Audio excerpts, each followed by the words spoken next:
Trying to install the Taobao app, but it just won't work? Whether you're on Android or iPhone, this problem is super frustrating, especially when you're eager to start shopping. In this video, I'll show you exactly how to fix the can't install Taobao app issue in just a few simple steps.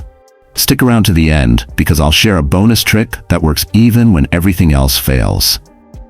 Let's fix the issue step by step for both Android and iPhone users.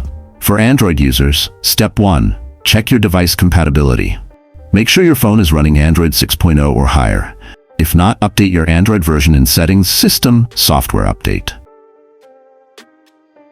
Step 2. Clear Play Store cache. Go to Settings, Apps, Google Play Store. Tap Storage, then hit Clear Cache and Clear Data. Step 3. Change your Google Play region. If app not showing, Taobao may not be available in your region. Use a VPN to switch to a China or Singapore server, then try again.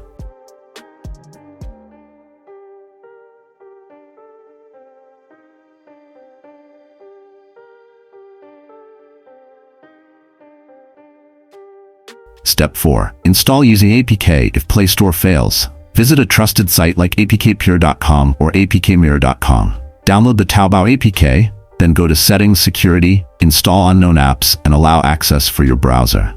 Open the file and install it. For iPhone users, Step 1. Check your iOS version. Taobao requires iOS 12 or higher. Update your iPhone in Settings, General, Software Update. Step 2. Change App Store country if app not found. Go to Settings, Apple ID, Media and Purchases, View Account. Tap Countries region and switch to China mainland or Singapore. Search Taobao again in the App Store.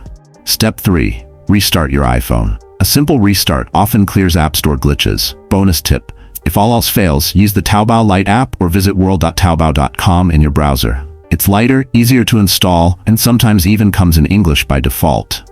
You can shop just like the regular app. Have you fixed your Taobao app issue, or are you still stuck on a particular step? Drop your question in the comments. I'm here to help. And if this video saved you time and stress, please like, subscribe, and hit that notification bell so you don't miss out on more helpful fixes like this. Catch you in the next one.